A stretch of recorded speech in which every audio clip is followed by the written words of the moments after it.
Welcome back viewers, एक दफ़ा फिर आपको खुशामदेद। मैं हूं सैयद अनवारुल हसन और हम प्रोग्राम सच के साथ की आज तवील दौरानिए की नशिस्त कर रहे हैं और मौजू है सेनेट इंतखाबात। 37 नशिस्तों पर वोट डाले गए, नताइज सामने आ गए हैं। इस्लामाबाद में अपसेट हुआ, यूसुफ रजा गिलानी साहब ने सीट जीत ली है, जिस पर एक पॉलिटिकल रिएक्शन आया है। वज़ीर आज़म इमरान खान साहब ने एक बड़ा फैसला किया है और उन्होंने कहा है कि कौमी असम्बली से एतमाद का वोट लेंगे, जिसका ऐलान वज़ीर ख़ारजा शाह महमूद कुरैशी समेत जो वज़रा मौजूद थे आज शाम उन्होंने प्रेस कॉन्फ्रेंस में किया। PDM ने गिलानी साहब को फतेह पे मुबारकबाद देते हुए बिलावल भुट्टो जरदारी साहब ने कहा कि चेयरमैन सेनेट के उम्मीदवार भी यूसुफ रजा गिलानी साहब होंगे।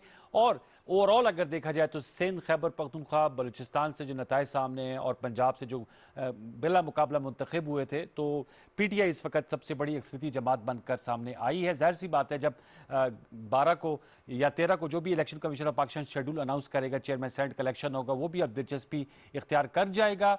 इसकी पॉलिटिकल एंगल से हम गुफ्तगू कर रहे हैं। इस हाफ में हमें स्काइप पर ज्वाइन किया है सीनियर सहाफ़ी हैं, तज्ज़ियाकार हैं आमिर ज़िया साहब। उनको वेलकम करते हैं। दीगर मौजूद मेहमानों को भी शामिल गुफ्तगू करते रहेंगे। आमिर ज़िया साहब, अस्सलाम वालेकुम। जी वालेकुम सलाम। आमिर ज़िया साहब, आपका क्या एनालिसिस है जो सेनेट इलेक्शन जिनकी बहुत ज्यादा एक हाइप बन गई थी? वैसे तो हमारे यहाँ सेनेट इलेक्शन रूटीन में होते हैं क्योंकि बिल वास्ता होते हैं और सबको पता होता है कितनी कितनी तादाद है कौमी और सूबाई असम्बली में, लेकिन ये जो सारी नजरें मरकूज थी इस्लामाबाद की नशिस्त, जहां से यूसुफ रजा गिलानी बामुकाबला डॉक्टर अब्दुल हफीज शेख साहब थे। नतीजा आपके सामने है, प्राइम मिनिस्टर ने फैसला किया एतमाद के वोट लेने का। क्या कहेंगे आमिर भाई आप? जनाब, पहली बात हुई कि अलामती तौर पे यकीनन जो है हुकूमत को एक बहुत बड़ा झटका लगा है इस चीज में। हम्म। और वो इस वजह से लगा, जैसे कि आपने अपने इब्तिदाई कलम में कहा कि सारी जो नजरें मरकूज थी वो सारी की सारी थी जी कि इस्लामाबाद में क्या होने जा रहा है, और वो भी एक नशिस्त के ऊपर। अब अलामती तौर पे यकीनन बहुत बड़ा फायदा हुआ है इसके खिलाफ को PDM। लेकिन अगर आप हकीकत से देखें, बात ये कि PTI ने उतना ही कमोबेश नशिस्तें ली हैं जितनी उनको तवक्को थी। एक दो नशिस्तों का ऊपर नीचे हुआ है, मगर उसके बाद आप दिन में एक सेटबैक हुआ, एक नशिस्त कम हुई, लेकिन उन्होंने वो कहीं और से मेकअप कर ली। तो बात ये हुई कि ओवरऑल बड़े सिनेरियो के अंदर कोई बहुत ज्यादा फर्क नहीं पड़ा। अलामती तौर पर वजीर खजाना का हार जाना एक मुश्किल मुश्किल एक सूरत हाल है। उसके नतीजे में इमरान खान साहब वज़ीर आज़म का जो फैसला है कि वो एक मरतबा फिर एतमाद का वोट लेंगे, तो वो एक मेरे ख्याल में एक ऐसा फैसला है कि जो वो जो एक पूरा एक मनफी एक रद्द-ए-अमल सामने आया है हिज़्ब इख्तिलाफ की तरफ से, और उन्होंने प्रोपेगेंडा कैंपेन शुरू की है। तो अगर ये कामयाब हो जाता है, वोट ऑफ कॉन्फिडेंस कामयाब हो जाते हैं, जो कि हो जाएगा, कि आपने देखा होगा कि जो खातून की नशिस्त के ऊपर जी। इस्लामाबाद से 174 वोट मिले PTI के कारकुन को, उनके कैंडिडेट को, तो वो इतना मुश्किल फैसला नहीं होगा। लेकिन यकीनन अपसेट बहुत है। इसकी वजह से हुकूमत को बहुत कुछ अपने, कहते हैं ना, गिरेबान में झांकना पड़ेगा कि कौन लोग थे कि जिनकी वजह से ये एक सेटबैक आया, नाराज कारकुन क्यों हुए, आपके मेंबर्स क्यों नाराज हुए, हिकमत अमली में क्या मतलब है, तब्दीली लाने की जरूरत है।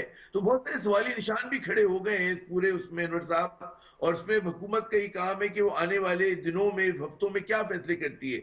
इत्तेमाद का वोट तो निकल जाएगा, लेकिन जो इमरान खान साहब का एक तरह का उन्होंने कहा है कि जी उन्होंने एक जहाज शुरू किया हुआ है बकौल उनके के बदनवानी के खिलाफ। तो इस मुल्क की जो पोलिटिकल स्टैब्लिशमेंट है, एक तो स्टैब्लिशमेंट जिसको हमेशा लोग ताना देते हैं, वो एक इस मुल्क की सियासी शराफिया है, सियासी इस्टेब्लिशमेंट है, जिसके बहुत सारे लोग जो इमरान खान की सफों में भी हैं, वो गालिबन एक दूरस्थ तब्दीली के लिए तैयार नहीं है, उसके खिलाफ मुजाहिमत कर रहे हैं। जिसकी वजह से आप देख रहे हैं कि चीजें जो है इतनी ज्यादा बाज़ गैर यकीनी सूरत हाल के शिकार हो जाती हैं। जी ये आपने बड़ा अच्छा तज्जिया किया। आप समझते हैं कि आप जो चेयरमैन सेनेट का इलेक्शन है वो भी दिलचस्पी इख्तियार कर जाएगा बिलावल भुट्टो जरदारी साहब के ऐलान के बाद? और ये जो लॉन्ग मार्च तय है, एक आपने हुकूमत के लिए तो कहा कि ज़ाहिर बात है एतमाद का वोट तो वो हासिल कर लेंगे जो उनकी अददी अक्सरियत है और जिसका इजहार भी हुआ फौजी अरशद साहब की कामयाबी में।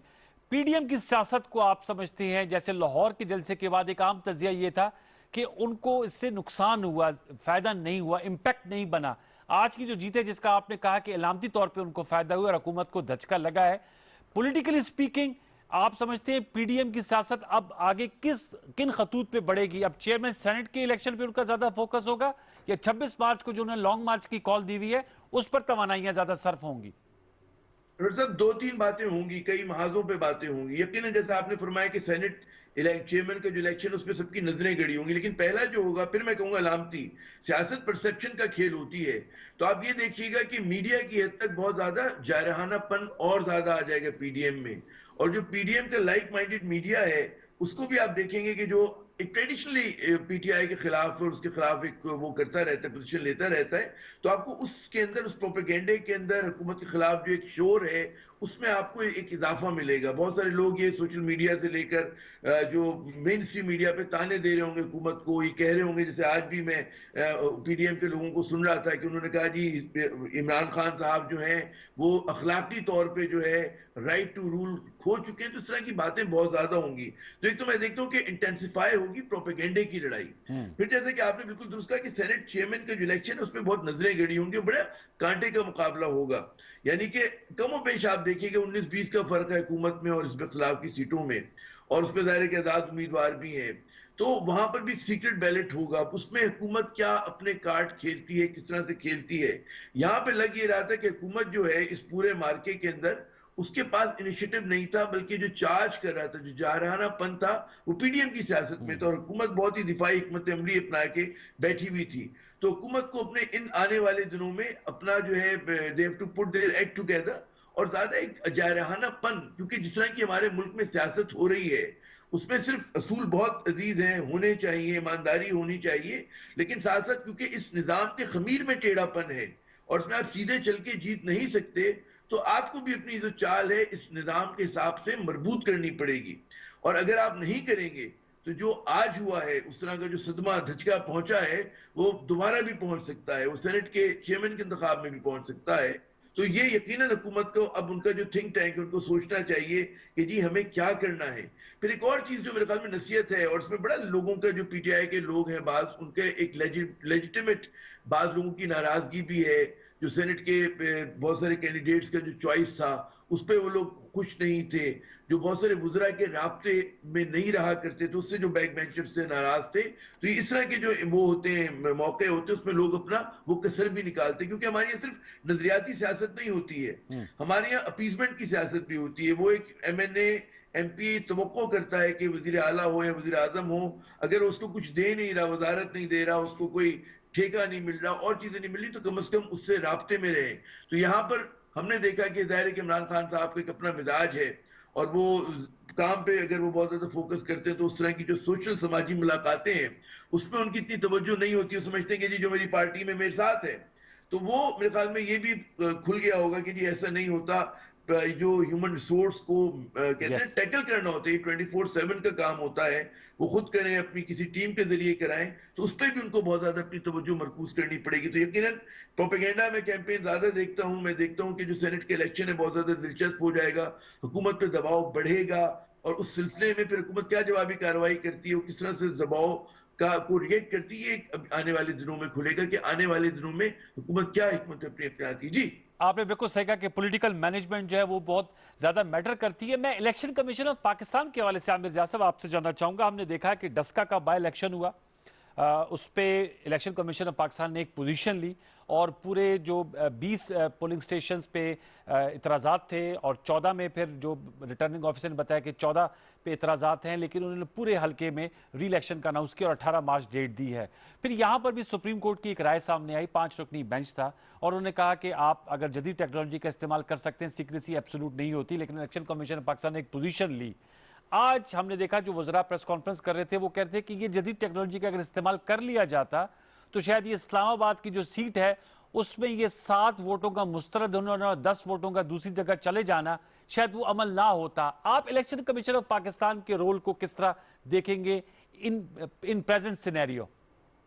देखिए, मुतनाज़ा है, किरदार बहुत मुतनाज़ा है, क्योंकि कई जगह पे हम देखते हैं वो बहुत ज्यादा फाल है। जैसे आपने फरमाया कि डस्का के उसमें बाई इलेक्शंस में बहुत ही उन्होंने जो एक रद्देमल दिया, वो बहुत ही, बाद लोग कहते हैं कि जरूरत से ज्यादा था, कि जो कंट्रोवर्शियल 20-22 जो हल्के थे उसमें आप दोबारा करा सकते थे उन पोलिंग स्टेशंस के ऊपर, लेकिन उन्होंने पूरा का पूरा कहा कि जी इंतखाब जो है बाई इलेक्शन स्क्रैप हो गया और दोबारा होगा। तो वहां पर एक उन्होंने प्रोएक्टिव किरदार अदा किया।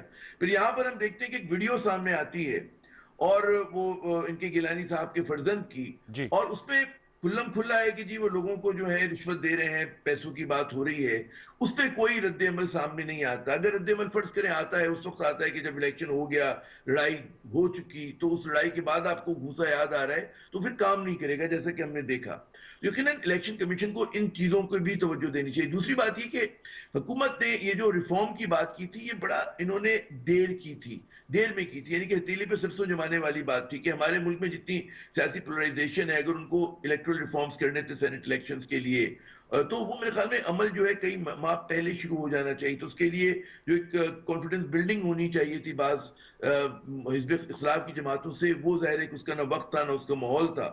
तो इन्होंने भी सिर्फ कहते हैं ना कि एक फर्ज ही पूरा किया, वो कि हिफ्ज़ मा तक़द्दुम के तौर पे चीजें कर ली, लेकिन उन्हें भी पता था कि जाहिर है कि कुछ चीजें जो हैं वो पार्लियामेंट करती है, वो अदलिया नहीं कर सकती।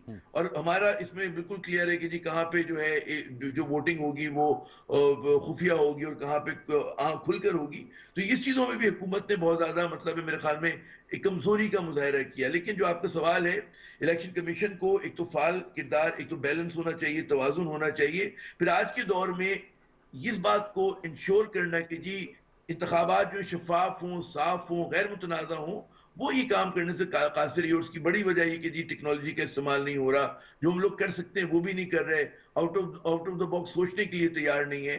तो उसका जो एडवांटेज गया है वो हिज़्ब इख्तिलाफ को गया है, और हुकूमत जो है उस सिलसिले में उसको नुकसान हुआ है, सदमे का शिकार हुई है। जी लेकिन आमिर साहब, मैंने तो नोट किया है, आप तो मुझसे ज्यादा सीनियर हैं, ज्यादातर जो सीक्रेट बैलेट होती है उसकी बेनिफिशरी तो हुकूमत वक्त होती है। तो आपके लिए थोड़ा सा ये अचंभे की बात नहीं हुई कि इस्लामाबाद में जो बेनिफिशियरी है सीक्रेट बैलेट की, वो अपोजिशन हुई है? किस तरह इसको ये एनालाइज बड़ा करेंगे? बड़े मजे की बात है। हमेशा ये होता है, कहा ही जाता है कि हमारे तीसरी दुनिया के जो तरक्की पजीर ममालिक हैं, जी। कि जहां पे फ्लॉड डेमोक्रेसी है, उसमें हुकूमत की जेब जो होती है बहुत गहरी होती है, बहुत ज्यादा पैसे होते हैं, उसके पास असर नफूज बहुत ज्यादा होता है, और वो जो है इन्फ्लुएंस कर सकती है। माजी में यही होता रहा है। जी। लेकिन ये हुकूमत, मैं कहूंगा मासूम हुकूमत साबित हुई इस मामले में, कुछ नादान हुकूमत साबित हुई। इन्होंने कहा कि जी हम जो है हम वो चीजें नहीं करेंगे जिस पे हम तनकीद करते रहे हिज़्ब इख्तिलाफ पे। तो वहां पर उन्होंने वो खेल नहीं खेला, हालांकि खेल सकते थे, कि जो हिज़्ब इख्तिलाफ ने खेला। और हिज़्ब इख्तिलाफ को अभी क्रेडिट दें, बुरा या भला, कि उन्होंने उसको बड़ा स्मार्टली प्ले किया। उन्हें पता था कि जी कहाँ पे जो है, कहते हैं ना, you are as strong as your weakest link. तो उन्होंने उनके जो कमजोर कड़ियां तलाश की, और ये ठीक कड़ियां है। जो है नून लीग में भी मौजूद है, और ये कड़ियां जो है गालिबन पीपल्स पार्टी में भी होंगी। ठीक। तो पीटीआई की तरफ से वो गालिबन वो ऑफेंसिव नहीं था। सियासत में अगर आप जो है ऑफेंसिव दूसरे को दे देते हैं, और वो इस वक्त हमें लग रहा था, पिछले कई दौर से मीडिया उठा के देख लें, 2-3 हफ्ते से पूरा ठीक। जो मिजाज बना हुआ था, वो लग रहा था कि जी अमल जो है वो पीडीएम कर रही है और रद्द अमल जो है हुकूमत कर रही हुकूमत, है। आमिर तो भाई मेरे साथ ही रहेगा, आपने अहम नुकात उठाए। अहमद बिलाल महबूब साहब जो पिलडेट के सरबराह वो हमारे साथ मौजूद है। अहमद बिलाल साहब, अस्सलाम वालेकुम। वालेकुम अस्सलाम। अहमद बिलाल साहब, आपको इस वक्त हमने जहमत दी, बहुत शुक्रिया, आपने वक्त निकाला। बताइएगा सर, सेनेट इलेक्शन पे तो आपसे हमारी वक्तन फवक्तन गुफ्तगू होती रही। 37 नशिस्तों पे आज वोटिंग हुई, 11 का पहले फैसला हो चुका है पंजाब का। ओवरऑल जो रिजल्ट आए हैं उसमें एक बड़ा अपसेट है इस्लामाबाद का। योर टेक सर इस पे? आमिर जाद साहब से भी मैं गुफ्तगू कर रहा हूँ, इससे पहले इरशाद आरिफ साहब थे, शौकत पराचा साहब थे, उनसे भी हम गुफ्तगू कर रहे हैं, एनालिसिस कर रहे हैं कि किस तरह गैर मुतनाज़ा बनाया जा सकता है इन इलेक्शंस को। क्योंकि हुकूमत जो है, और हमने देखा शाहमुद कुरैशी साहब उनके हमरा वज़रा मौजूद थे, वो कह रहे थे कि जी खरीदो फरोख्त से गिलानी साहब ने सीट ले ली है, और हम कहते रहे कि ओपन बैलेट कर लें तो फिर ये पैसे का मलदबल रुक जाएगा। क्या कहेंगे आप अहमद बिलाल महबूब साहब? अनवार साहब, ये पार्टियों की आपस की आवेजिश से कता नजर उससे जरा बुलंद होकर अगर आप देखें जी। तो ये इस बात को सेलिब्रेट करना चाहिए कि आज पाकिस्तान में जमहूरी अमल का तसलसल जो है वो कुछ और आगे बढ़ा है। यस। इंतखाबात हुए हैं, उसके नतीजे में बसर इक़्तिदार जमात है उसको सेटबैक भी हुआ है, लेकिन ये भी एक जमहूरी अमल का हिस्सा है कि ये चीजें हो सकी हैं। इस मुल्क के अंदर इंतखाबात हो सके हैं, लोग आज़ादाना तौर पर मुंतखब हुए हैं। लेकिन ये जो सेटबैक है जिसका आपने इशारा किया है और इसके गैर मुतनाज़ा बनाने की जो बात की है, गुजारिश ये है कि जहाँ कंटेस्ट होता है, जहाँ मुकाबला होता है, वहाँ तनाज़ात का होना एक फितरी चीज़ है। कोई इतनी गैर फितरी और गैर मामूली बात नहीं है। और ये मैं नहीं समझता कि इसको अगर आप सीक्रेट बैलेट को ख़त्म कर देंगे तो इससे तनाज़ात ख़त्म हो जाएंगे। ये तनाज़ात जारी रहेंगे, लेकिन हमें अपने इलेक्शन कमीशन का जो कॉन्फ्लिक्ट रेजोल्यूशन का सिस्टम है, जिसके जरिए से तनाज़ात को हल किया जा सकता है, जिसका कसूर है उसको आइडेंटिफाई करके उसको सजा दी जा सकती है, और जिसका कसूर नहीं है उसको आगे बढ़ने का मौका दिया जा सकता है, उसको स्ट्रेंथन करना चाहिए। मैं समझता हूँ हाल ही में जो डस्का का इलेक्शन हुआ है, उसके बाद से इलेक्शन कमीशन की जो असर्टिवनेस हमारे सामने आई है, अगर वो अपने आप को इस तरह आगे रखे और फौरी तौर पे ऐसी चीज़ों के ऊपर अमल करे और अपनी कार्रवाई करे और एक्शन ले जिनके अंदर कोई भी एहतमाल हो कि इसके अंदर कोई किसी ने कानून को ब्रीच किया है या कोई ऐसी चीज की है जिससे करप्शन का कोई एहतमाल नजर आता हो, तो मेरे ख्याल चीजें बेहतर होती चली जाएंगी। इलेक्शन कमीशन इस वक्त जिस पोजीशन में है वो मुत्तफिक का इलेक्शन कमीशन है जी। दोनों पार्टियों ने मिलकर उसको मुंतखब किया है, उसकी नॉमिनेशन की है, तो मेरे ख्याल में उसको मौका देना चाहिए। और मैं समझता हूँ कि ये जो सीक्रेट बैलेट है ये सियासी जमातों की दाखिली जमहूरियत के नुक्ता नज़र से इंतहाई अहम चीज़ है। हमारे यहाँ दाखिली जमहूरियत सियासी जमातों की बहुत कमज़ोर है, उसको अगर ये भी आप उनसे ले लेंगे तो फिर ये लेजिस्लेटर्स क्या करेंगे। आज मैं समझता हूँ एक सेफ्टी वैल्व के जरिए स्टीम निकली है थोड़ी सी, और लेजिस्लेटर्स ने अपनी कैंडिडेट की सिलेक्शन के बारे में नापसंदीदी का इजहार किया है। ये इमरान खान साहब के खिलाफ वोट ऑफ नो कॉन्फिडेंस नहीं है, क्योंकि दूसरी डिशेस पे उनको बहुत से वोट मिले हैं, 10 वोट जायद मिले हैं। ये मेरे ख्याल में एक गलत सिलेक्शन थी, और अगर आप लेजिस्लेटर्स को इतना भी मौका नहीं देंगे कि वो आपकी गलत सिलेक्शन के ऊपर कोई अपना वोट पास कर सके, तो फिर ये जमहूरियत की नफी होगी। तो ये अहमद बिलाल साहब, इस पे ये सवाल किया गया, इस पे जवाब साहब ने यह है कि जैसे आपने कहा कि वो उनकी राय है, उन्होंने अपने राय का इजहार किया। सवाल ये था कि जैसे सिंध में पीटीआई के 2 मेंबरान सूबाई असम्बली ने कहा कि हमारी जो पार्टी ने कैंडिडेट्स दिए हम उनसे इत्तेफाक नहीं है, लिहाजा हम उनको वोट नहीं देंगे, और उन्होंने वोट नहीं दिया। तो क्या अच्छा होता कि अगर ये बवांगे दौल जो है इख्तलाफ करें, सीक्रेट बैलेट पे ये होता है कि शनाख्त नहीं हो पाती, और अगर ओपन बैलेट पे शनाख्त हो जाए और हर किसी का राइट है अगर वोट नहीं देना चाहता तो वो वोट ना दे, लेकिन बताकर पता चले आइडेंटिफाइबल हो कि उन्होंने नहीं दिया। ये लॉजिक सर, काउंटर आर्गुमेंट ये आता है, मैंने आपके सामने ये काउंटर आर्गुमेंट रखा है। और एक आर्गुमेंट ये भी है कि जी चूंकि हल्के के लोगों को पता होना चाहिए कि पीटीए के कैंडिडेट ने, एमएनए ने किसको वोट दिया है, पीटीआई की नॉमिनी या पीएमएनएल की नॉमिनी या पीपल्स पार्टी की नॉमिनी, उनका भी राइट है हल्के की आवाम का। देखिए, अगर हल्के की आवाम कोई राय रखते हैं और वो ये देखते हैं कि उनकी राय उनके जो मुंतखब नुमाइंदे तक पहुंच गई है, तो यकीन रखें कि मुंतखब नुमाइंदा उनकी राय के खिलाफ कभी वोट नहीं दे सकता, और उसका जो अमल है जाती फायदे के लिए नहीं दे सकता सर, जाती फायदे के लिए भी तो दे सकता है ना, अगर पैसों का लेन देन की बात तो होती है ना सर। बहुत कम होती है। देखें, ये हम मेरे ख्याल में अपने सियासी नुमाइंदों को बहुत बदनाम करते हैं कि इतने वसी तनाजर में सबको इसका लपेट में ले लेते हैं। एक आध कोई केस अगर होता हो तो होता हो, मैंने काफी अरसे से मैं इसको मॉनिटर कर रहा हूँ। मेरी राय में ये मेजॉरिटी लोग अपनी पार्टी के लोगों को वोट देते हैं, या जब कोई पार्टी बहुत ही तंग कर दे किसी को और उनकी राय का एहतराम न करे, उनसे इन टच ना हो और उनके ख्यालात सुनने की भी जहमत न करे, और कैंडिडेट को सिलेक्ट करते हुए भी उनके जज्बात का एहतराम न किया जाए, तो फिर ये नौबत आती है। आपको मालूम है कि इन इंतखाबात से बहुत पहले वफाकी काबीना के अंदर भी इलेक्टेड और नॉन इलेक्टेड लोगों की बहुत बहस चल चुकी है, और खुद काबीना के अंदर बैठे हुए कुछ लोगों ने, जो मुंतखब लोग हैं, उन्होंने तनकीद की है इस बात पे कि आपने गैर मुंतखब लोगों को अपनी मुशीर भी बनाया और अपने स्पेशल असिस्टेंट भी बनाया। तो ये मेरे ख्याल में वो रिजेंटमेंट भी आज के इंतखाबात में आपको उसको नजर आ रही है।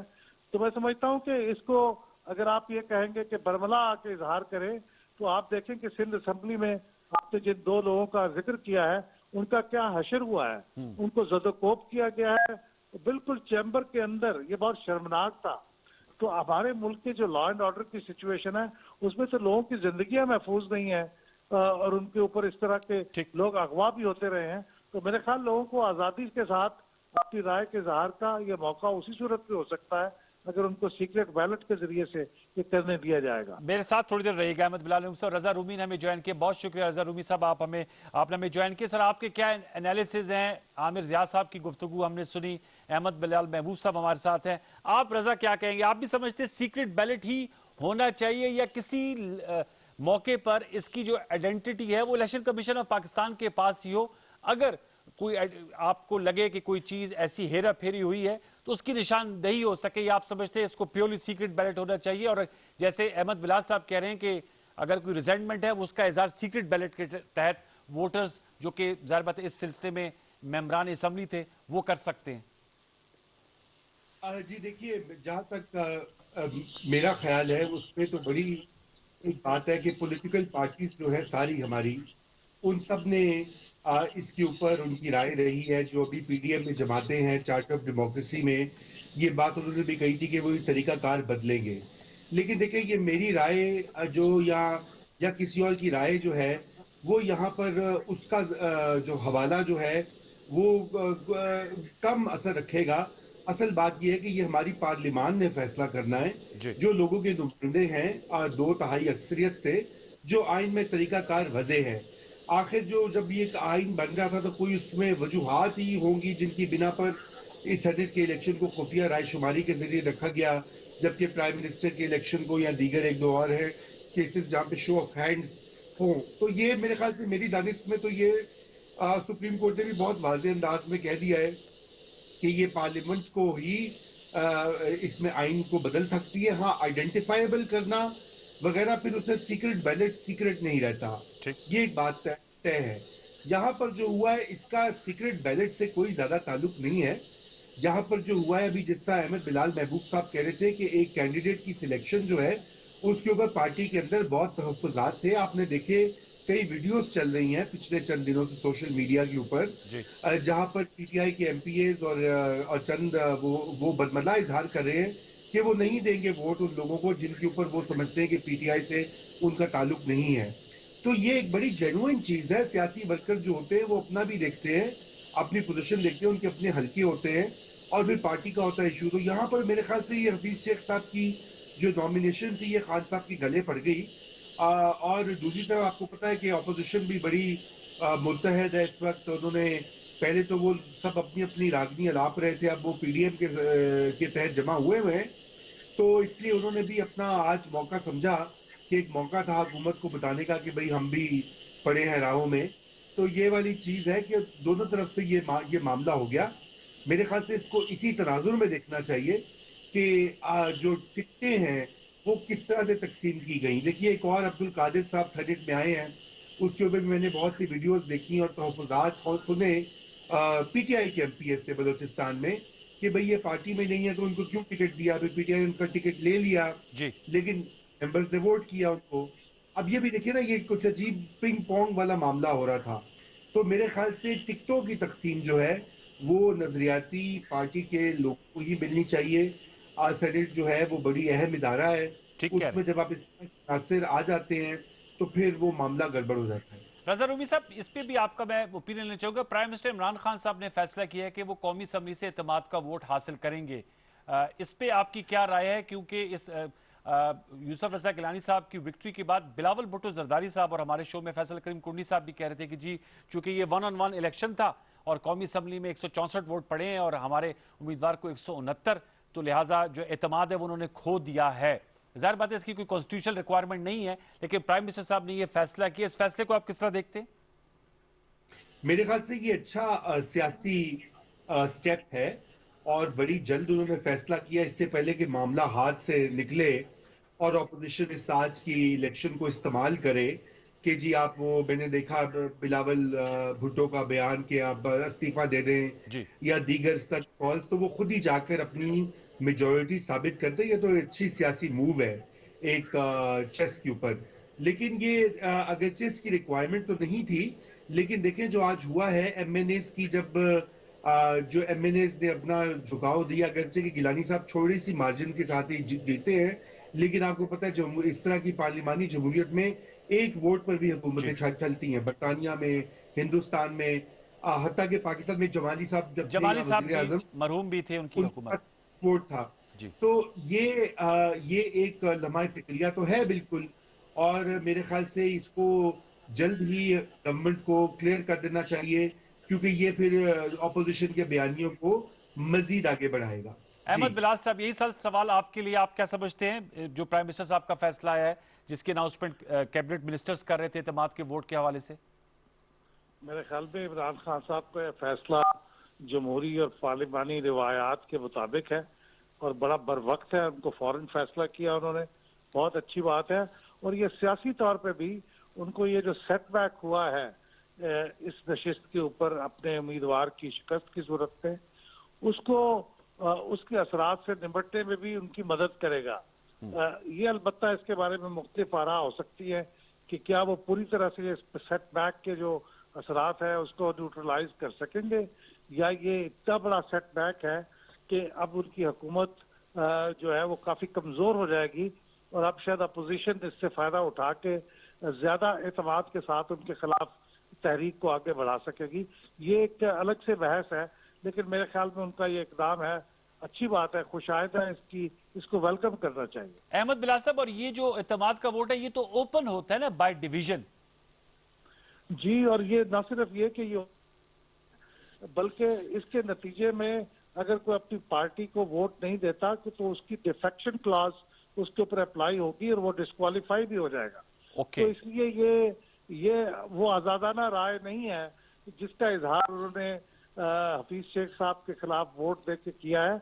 इसमें तो उनको लाजमन अपनी पार्टी के उसके मुताबिक चलना होगा, लेकिन अगर रिजेंटमेंट बहुत बढ़ गई है तो वो शो करने के भी कई तरीके हैं लोगों के पास।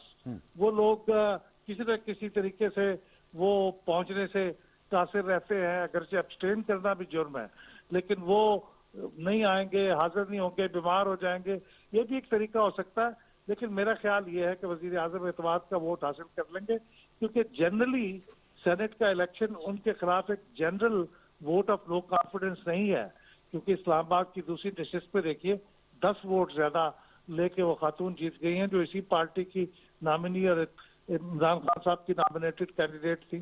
तो ये ऐसा नहीं है, ये खास कैंडिडेट की सिलेक्शन के बारे में उनकी जजमेंट के ऊपर अदब एतमाद है, जिससे उनको सीखना चाहिए।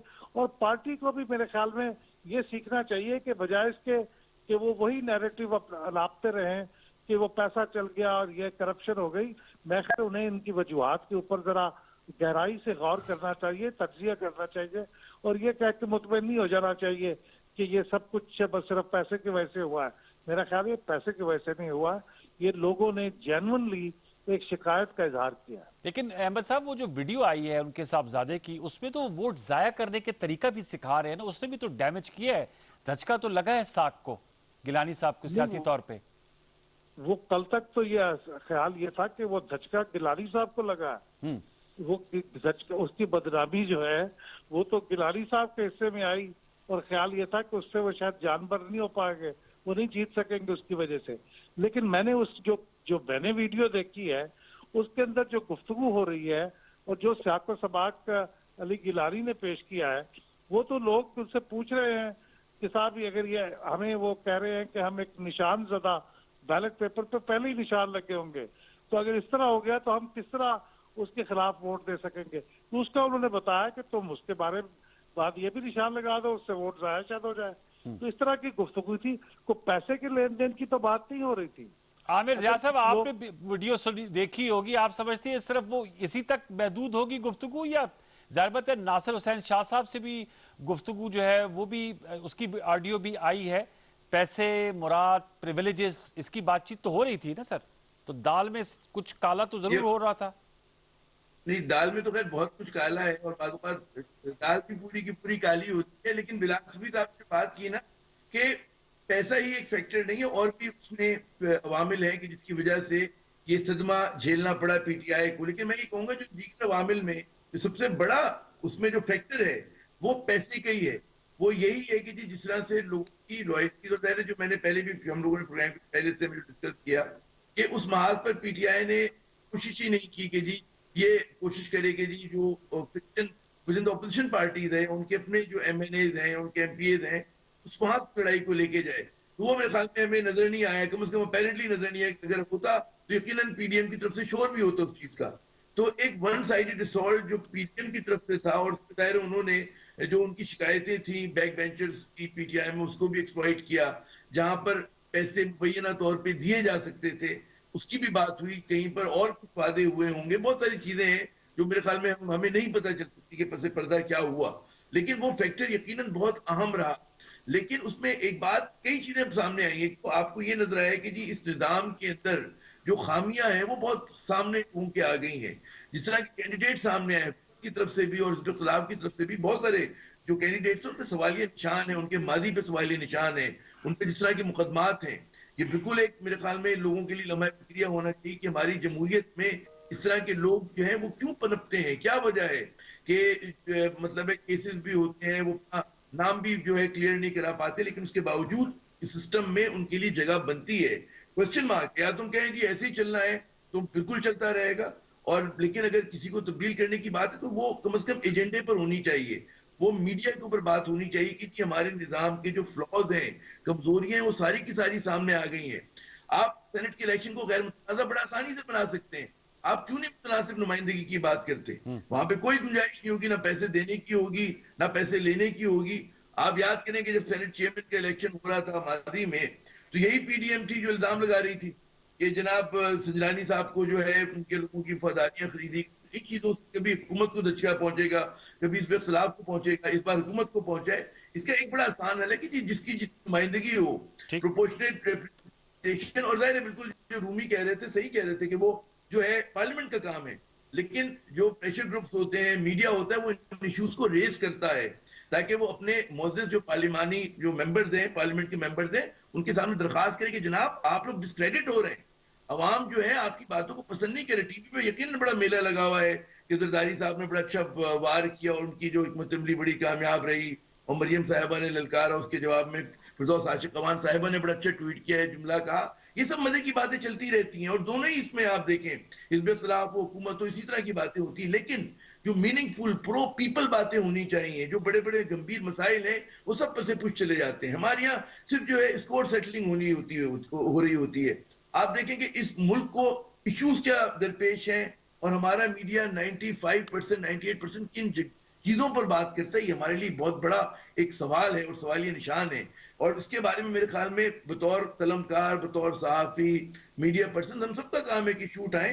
यकीनन जमहूरियत की फतह भी हुई होगी, गिलानी साहब जीत गए, बाज लोग दावा कर रहे हैं, बाज लोग कह रहे हैं जमहूरियत हार गई, लेकिन हर कहानी के दो रुख होते हैं, और हमें दोनों पहलुओं को देखना चाहिए, और ऐसी चीज के लिए कोशिश करनी चाहिए कि जो अवाम दोस्त हो, जिसमें बदनवानी ना हो। जी रजा रूमी साहब, आप क्या कहेंगे? आप अमेरिका में पढ़ाते भी हैं। सर, अमेरिका में तो सेनेट के बड़े कांटेदार मुकाबले होते हैं और बराह रास्त होते हैं। आप मुतनासिब नुमाइंदगी की बात करेंगे या बराह रास्त सेनेट इलेक्शंस की बात करेंगे, ताकि ये जो इश्यूज हैं और दाल में काला और पूरी दाल काला होने की बातें ये ना हो? रजा रूमी साहब।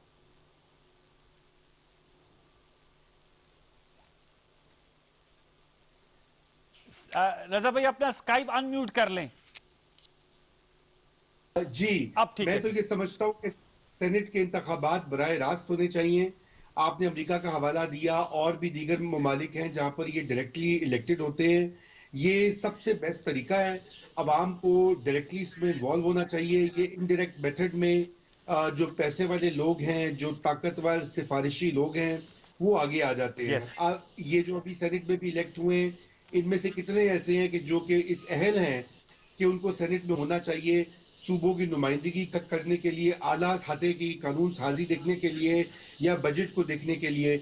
मैं समझता हूँ कि लोग अभी तो ये पाकिस्तान में एक बड़ा गलत ट्रेंड बन गया है कि अगर मैं अमीर हूँ, मेरी जेब में 15-20 करोड़ रुपए हैं, तो जो जायद पड़े हुए हैं, तो मैं जाके एक सेनेट की टिकट खरीद लूंगा, पार्टी XYZ से रब्ता करूंगा। तो मैं ये समझता हूँ कि ये सिस्टम बिल्कुल बदलना चाहिए। मैं इस हद तक तो बिल्कुल इसका कायल हूँ, और इनडायरेक्ट मेथड की कोई जरूरत ही नहीं है। बराह रास्त होने चाहिए इलेक्शन, और उस सूबे में होने चाहिए जहां के लोगों को पता हो कि वो किस मकसद के लिए इस शख्स को मुंतखब करके सेनेट में भेज रहे हैं। क्योंकि सेनेट जो है वो उसका सबसे अहम जो रोल है वो ये है कि वो वफाक का नुमाइंदा है, और वहां पे हर सूबे की एक बराबर की रिप्रेजेंटेशन है। तो यानी छोटा सूबा हो, बड़ा सूबा हो, वो सब बराबर बैठकर मुल्क की पॉलिसी साजी और कानून साजी करते हैं। और जब आप ये इस तरह के लोग इसमें आ जाते हैं, पैसे का अमल दखल या धोन्स या सिफारिश, या आप कौन से ताकतवर हल्के के करीब हैं, तो वो मकसद ही फौत हो जाता है। तो ये रिफॉर्म जरूरी है, लेकिन वंस अगेन मैं आमिर भाई की बात से इत्तेफाक करता हूँ कि ये मीडिया, सिविल सोसाइटी, लिखारियों का काम है कि इन मौजूआत की तरफ निशानदही करें, लेकिन अल्टीमेटली ये होना तब है कि जब पार्लियामेंट के अंदर गवर्नमेंट और अपोजिशन के दरमियान एक वर्किंग रिलेशनशिप हो और वो मिलके वहां पे कानून साजी की कमेटियां हैं, दीगर जो कमेटियां हैं, वो मिलके बैठे गौर खौज करें, जैसे कि पहले 18th अमेंडमेंट हुई और चेंजेस हुई हैं आइन में, वो बैठ के अभी हाल ही में ये एफएटीएफ के बिल्स जैसे हुए, तो वो मिल के गौर खौज करें और इस मुल्क के अंदर जमहूरियत को बेहतर करें। इसमें सभी का फायदा है, किसी का नुकसान नहीं है। लेकिन ऑर्डिनेंस जारी कर देना, बुलडोज कर देना, या इतनी ज्यादा तसादुम की फजा हो जाए अपोजिशन और गवर्नमेंट के दरमियान, तो फिर ये जमहूरियत के लिए अच्छा नहीं होता।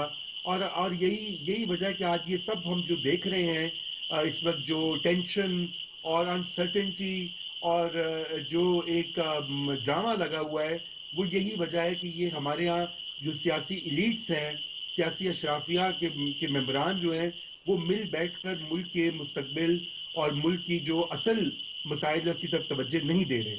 अहमद बिलाल महबूब सर, मैं आपसे जानना चाहूंगा, चूंकि आपका इदारा इस हवाले से बहुत काम भी करता है, क्या सेनेट का इलेक्शन पाकिस्तान में मुतनासिब नुमाइंदगी पर हो जाए, जैसे पंजाब में हुआ, बिला मुकाबला हो गया, जिसकी जितनी नशिस्तें बनती थी 11 सेनेटर्स उनके मुंतखब हो गए, और या फिर बराह रास्त हो?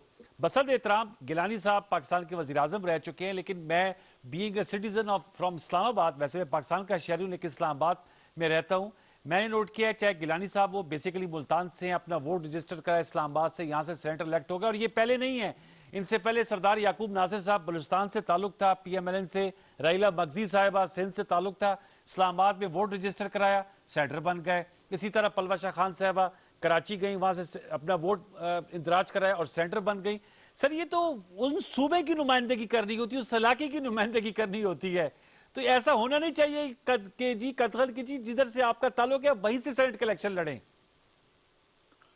ये दुरुस्त है, लेकिन ये सूबे की नुमाइंदगी करने के लिए जरूरी नहीं है कि आप किसी दूसरे सूबे से आके उस सूबे में नहीं रह सकते और उसकी नुमाइंदगी नहीं कर सकते। हमारा कानून इसकी इजाजत देता है। मैं जाती तौर पे तो इसको नापसंद करता हूँ कि आप खास तौर पे इलेक्शन लड़ने के लिए किसी दूसरे सूबे में आ जाएं और फिर जब वो मौका आए तो फिर वापस दूसरे सूबे में चले जाएं। ये गैर मुनासिब है, लेकिन कानून इसकी इजाजत देता है। लेकिन जब ये लोग किसी दूसरे सूबे में जाके वहां से इलेक्ट होते हैं, तो इलेक्ट होने के बाद फिर वो उसी सूबे के मफादात की बात करते हैं, क्योंकि वो उसी सूबे से मुंतखब हुए होते हैं। उनका इलेक्टोरेट जो है वो भी उसी सूबे की सूबाई असम्बली होती है, तो वो मजबूर होते हैं और वो पाबंद होते हैं कि उसी सूबे के मफादात की बात करें। तो मुझे ये कोई गैर कानूनी बात तो नहीं है, लेकिन मायूब बात है। मैं जाती तौर पर समझता हूँ कि पार्टियों को इससे रेफ्रेन करना चाहिए कि वो ऐसा ना करें। लेकिन बाज़ औक़ात कुछ अहम लोग होते हैं, पार्टी के रहनुमा होते हैं, वो वोकल भी होते हैं, वो अगर सेनेट में आ जाएं, बाज़ औक़ात उनकी एक्सपर्टीज भी होती है, तो उससे फ़ायदा उठाया जा सकता है। यहाँ तो आप एक सूबे से दूसरे सूबे में जाने की बात कर रहे हैं, लेकिन यहाँ तो ऐसे भी होता है ना कि दूसरे अपने पाकिस्तानी किसी और मुल्क में काम कर रहे होते हैं और कई सालों से वहाँ पे होते हैं और वहीं के तकरीबन शहरी भी हो चुके होते हैं, तो हमने उनको भी बुला के यहाँ पे वजीर आजम बनाया है जी। उनके एक्सपर्टीज से फायदा उठाने के लिए। तो ये भी हुआ है, लेकिन ये मायूब बातें हैं। बेशक ये कि गैर कानूनी ना हो, लेकिन ऐसा होना नहीं चाहिए।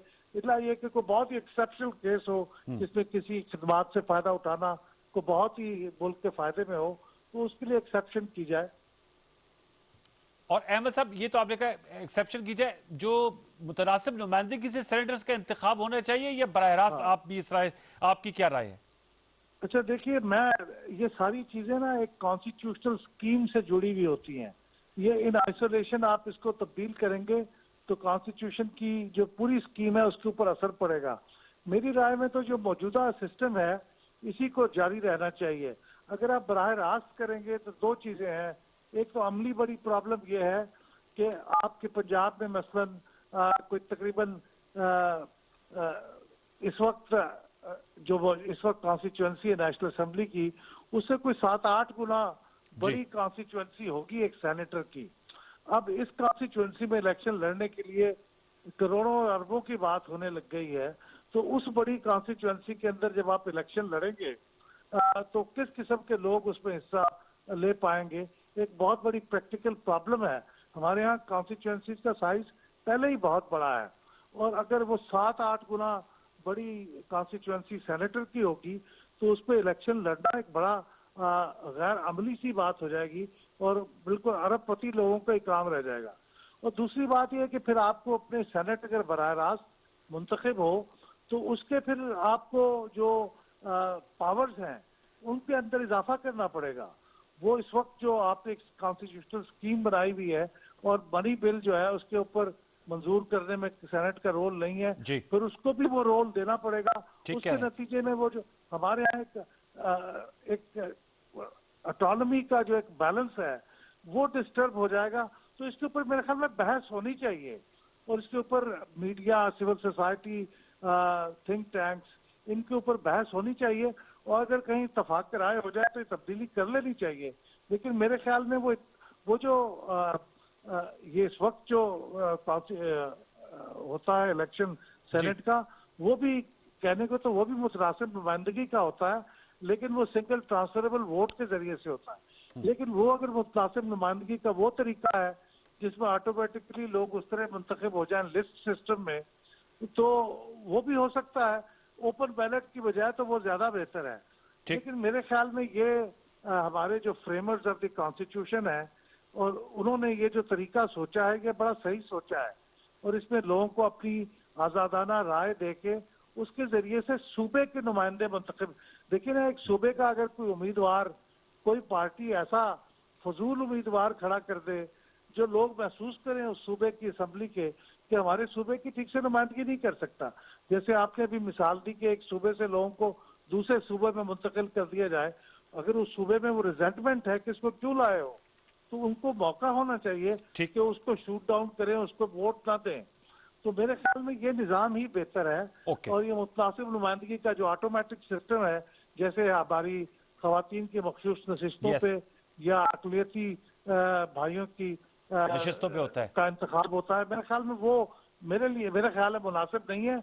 और उससे फिर जो पार्टी के लीडर्स हैं, हेड्स हैं, उनके हाथों में तो फिर बहुत बड़ी एक तलवार आ जाएगी, क्योंकि अभी भी वो जो इन मखसूस नशिस्तों पे अपने उम्मीदवार नॉमिनेट करते हैं वो रिश्तेदार हैं, वो को करीबी लॉयलिस्ट हैं।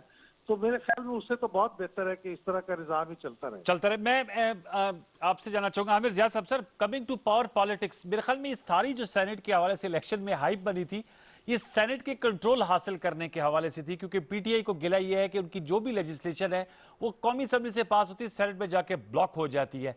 आज के नताइज के तनाजर में आप समझते हैं कि वो जो एक टग ऑफ वॉर थी power politics, who will control the senate, वो भी तय हो गई है या वो भी तय होना बाकी है और वो चेयरमैन सेनेट के इलेक्शन में जाकर तय होगी? वो कश्मकश जो है जारी रहेगी, और सेनेट चेयरमैन के इलेक्शन के बाद भी जारी रहेगी, क्योंकि डिसाइसिव मेजोरिटी ना पीडीएम को आई है ना पीटीआई को, हुकूमती इत्तेहाद को भी नहीं। 19-20 का फर्क है, और उसमें चीजें जो है पलड़ा कभी इधर चला जाएगा कभी उधर चला जाएगा। और जो कहेंगे ना क़यादत होगी हिज़्ब खिलाफ की भी और हुकूमत की भी, वो हर वक्त अपने बाज सेनेटर से ब्लैकमेल होती रहेगी। ब्लैकमेल का वक्त गालिबन सख्त लगे, लेकिन होता हमारे यहाँ यही है कि हम लोग ठीक है खुशगुमान लोग हैं, समझते हैं कि जी सारे ये इलेक्टेड लोग हैं, बड़ी जमहूरियत की बात करते हैं, उसूलों की बात करते हैं, लेकिन अमली तौर पे नहीं होती। बात ये है कि रजा साहब बिल्कुल दुरुस्त कह रहे थे कि जी हमारे यहाँ जो है पैसे का खेल बन गया है सेनेट जो है, लेकिन पैसे का खेल तो भाई नेशनल असेंबली और प्रोविंशियल असेंबली का भी जो है इंतखाबात हैं, उसमें रजा रूमी साहब इलेक्शन नहीं लड़ सकते। मैं चाहूँ कि इनको वोट दे दूं जाके, तो मैं नहीं दे सकता, क्योंकि लड़ेंगे ही नहीं ना। वो हमारे जो के वो है सीनियर साथी हैं सूफी साहब, वो भी नहीं कर सकते। तो बात ये है कि ये खेल धन दौलत वालों का है, ये शहरी इलाकों उन लोगों का है कि जिनके पास मसल पावर है, वो डंडे बरदार है, बंदूक बरदार है, वो बिरयानी खिला सकते हैं, शरीफ लोगों को कंधा मार के खुद आगे आ सकते हैं। ये हकीकत है हमारी जमहूरियत की जो फ्लॉ है उसका। और उसकी वजह से आप ये भी देखें, शहरों में तो खैर ये नहीं होता, देही इलाकों में बरादरी सिस्टम बहुत मजबूत है कि वो जो है मारवाए पॉलिटिकल पार्टी जो है चीजें चलती हैं। तो एक बड़े रिफॉर्म की जरूरत है कि क्या करें। बाज लोग ये तजवीज देते हैं कि जी सारे इलेक्शन मुतनासिब नुमाइंदगी पर हो, ताकि जात बरादरी का जो गोरख धंधा है वो टूट जाए, और नेशनल असेंबली के अंदर भी लोग जो है वो इसी उस पर आए कि जी वो किसी फर्द को ना दे रहे हो बल्कि पार्टी और पार्टी प्रोग्राम को दे रहे हो। यकीनन इसके हवाले से भी यकीनन जब आप एक सोल्यूशन लेकर आते हैं तो उसके अनइंटेंडेड कॉन्सिक्वेंसेज होते हैं, तो कुछ और उसका मसला हो जाएगा। लेकिन हमें सोचना चाहिए कि ये निजाम जो है, इसमें आप ये देखें जो इसके खालिक थे अली भुट्टो साहब के दौर से अब तक, उसमें हम देखते हैं कि कभी स्टेबिलिटी नहीं आई है 73 से लेकर आज तक। उसकी वजह क्या है? क्योंकि इसके खमीर में जो है तसादुम है, इसके खमीर में डिवीजन है, इसके खमीर में जो है वो तमाम, मैं समझता हूँ कि वो लोग जो धन दौलत वाले वही इसको एक्सप्लॉइट कर सकते हैं। कोई मजदूरों का नुमाइंदा नहीं आके बैठ सकता, कोई किसानों का नुमाइंदा आके नहीं बैठ सकता, तो सब तरीके के लोग नहीं बैठ ये सकते। किसी मुल्क में तो वैसे आप आमिर भाई कतरा कलाम की इबादत आपने कहा मजदूरों का नुमाइंदा नहीं आके बैठ सकता, और जो तबकात है, रजा रूबी साहब किसी और मुल्क में भी यही सिस्टम है? चाहे जितनी भी सेफ्टी वॉल्स लगा दें, एंड में जो पावर सेंटर्स हैं या जो पावरफुल लोग हैं, जो दौलतमंद लोग हैं, वही आकर बर्जुमान हो जाते हैं इक्तदार पे। जी, बदकिस्मती से ये तो सिक्का राइजुल वक्त है। यस, अमेरिका हो, बरतानिया हो, हिंदुस्तान हमारे पड़ोस में हो, बांग्लादेश हो, श्रीलंका हो, यहाँ पर जो सिस्टम हमने बना रखे हैं नकाली की जमहूरियत के वास्ते, उसमें बिल्कुल पैसा, धन, दौलत, धोंस सब चलता है। और यही वजह है कि हमें इस सिस्टम को रिफॉर्म करना पड़ेगा, इसमें इस्लाहात लानी पड़ेंगी। आप देखिए मुतनासिब नुमाइंदगी का जो निज़ाम है, जो कि यूरोप के बहुत ममालिक में राइज है, उसमें बिल्कुल ये होता है कि पार्टी अपनी लिस्ट बनाती है, पार्टी को वोट जाते हैं और हर पार्टी को अपनी परसेंटेज के हिसाब से सीट्स मिल जाती हैं, और एक बड़ा सादा शफाफ निज़ाम होता है। वो और बात है कि हमारे यहाँ एक चूंकि रवायत है कि कंस्टिट्यूंसी में की पॉलिटिक्स जो होती है, उसमें लोगों का अपने MNA MPA से एक डायरेक्ट रिश्ता होता है, वो उनके जी, काम होते हैं। मकामी हुकूमतें होती नहीं हमारी, तो इसलिए लोग उन पर तकिया करते हैं। तो ये सारी चीजें देखने की जरूरत होगी। बहरहाल मेरे ख्याल से पहले हमें लोकल गवर्नमेंट जो अपनी उसको मजबूत करके फिर हमें बिल्कुल मुतनासिब नुमाइंदगी की तरफ बढ़ना चाहिए। ठीक। और मैंने आमिर भाई ये कह रहे थे, जो बिल्कुल सही कह रहे हैं, कि ये हमारी कौमी सूबाई असेंबली में भी बिल्कुल अमीर लोग ही आगे जाते हैं। करोड़ों का तो खर्चा होता है एक इलेक्शन लड़ना, कोई आसान काम ही नहीं है। पता नहीं एक जमाने में फिगर आया था, अहमद बिलाल महबूब साहब को बेहतर पता होगा, 2-3 करोड़ रुपया तो मिनिमम एक MPA की सीट के लिए था। मगर मैं आपको एक बात यहाँ पे ये कहना चाहता हूँ सेनेट के हवाले से, जी, कि सेनेट तो एक बहुत ही गलत रिवायत बन गई। क्योंकि ये देखिए ना, अगर आपको इलेक्शन लड़ना है एक हल्के में, आपको तैयारी करनी पड़ेगी, घर घर जाना पड़ेगा। वो यहाँ पे मुझे पता, लाहौर में शहर जो मेरा है, वहाँ पे कंस्टिट्यूंसी में सिलाई मशीनें, साइकिलें, मोटरसाइकिल, टीवी सेट तक तकसीम हुए। राशन के थैलों का आगाज हुआ 1980s में, और ये सारी सियासत बदल गई। मगर यहाँ सेनेट में तो बहुत इजी कैश है ना, ये तो एक ATM की तरह है। यस, यानी कि मेरी जेब में इस वक्त पैसे हैं 25 करोड़, 10 करोड़, 20 करोड़, जो भी अभी इल्जाम लग रहे हैं। आई डोंट नो उनमें कितनी हकीकत, ठीक कितना कह रहे हैं। फसाना है, इसलिए मैं कोई स्पेसिफिक बात नहीं करूंगा।